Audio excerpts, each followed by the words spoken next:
The Needham Public Health Division has updated the scoring system it uses in its food safety excellence policy. Our own Ben Gilman spoke with a public health representative to learn more about the changes and how they'll keep food establishments safe from foodborne illnesses. Hi, I'm Ben Gilman, and I'm currently in the studio with Hannah Tuagine. What's the purpose of the Food Safety Excellence Policy? So the purpose of the Food Safety Excellence Policy is to create a defined program in response to violations that occur at routine inspections, and that would also be fining and ticketing to encourage compliance and to post inspection reports online for the public to see. There's now a new grading system. Can you tell us a little bit about how it's changed? I think the previous grading system is very similar to the new grading system. Before, establishments got if they got 90 on the inspection report, then they got a certificate of excellence. Now, a lot of people are not getting the certificate of excellence because of how the scoring scheme was, and it was just unfair and harsh on restaurants. So we decided to change that scheme and change how it was calculated, so restaurants are going to get better scores, and it is not going to be a grading system anymore. It's just going to be a scoring system instead. That's great.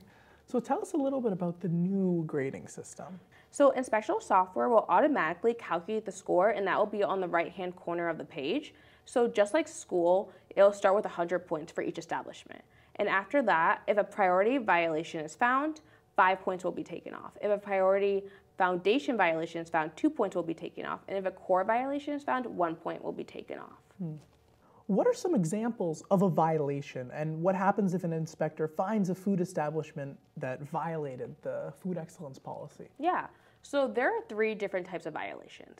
There's a priority violation, a priority foundation violation, and a core violation. So a priority violation is the highest violation you can get because it can lead to a foodborne illness.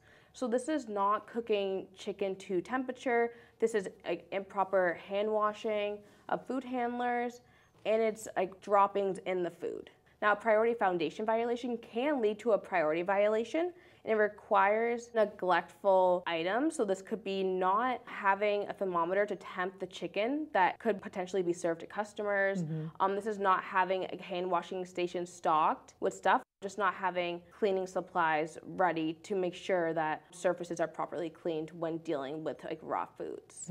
And then we have a core violation. And core violations are not as risky, but it encompasses the entire establishment and how clean that establishment is and making sure that they have proper storage of cleaning supplies. So will the inspection reports be available for the public to view? Because I'm sure that they want to see, how clean that their favorite restaurants in Needham are. The inspection reports are going to be available online, so inspectors are working on that right now and should be available in the fall. But as of right now, people can go into restaurants and ask for their latest inspection report, and they are required to give it to them. And if they call and ask for an inspection report from any time period, they can also get that for them as well. So what happens if a food establishment does not comply? If a food establishment does not comply in their violations, and they do not correct those violations within the time frame, then there will be ticketing and fines. Lastly, I just want to ask you, is there anything else that you want to add?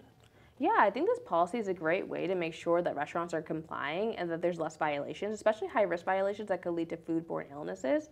So using ticketing and fine and letting the public really see where they get to eat and like the inspection reports, I think that's a great way to the public to make informed decisions on where they dine and to make restaurants accountable for serving food that is safe for the public. Well, Hannah, I want to thank you so much for coming on today and answering all of our questions about this new excellence policy. And I think that you really informed the public today. So thank you for that. Thank you for having me. Of course.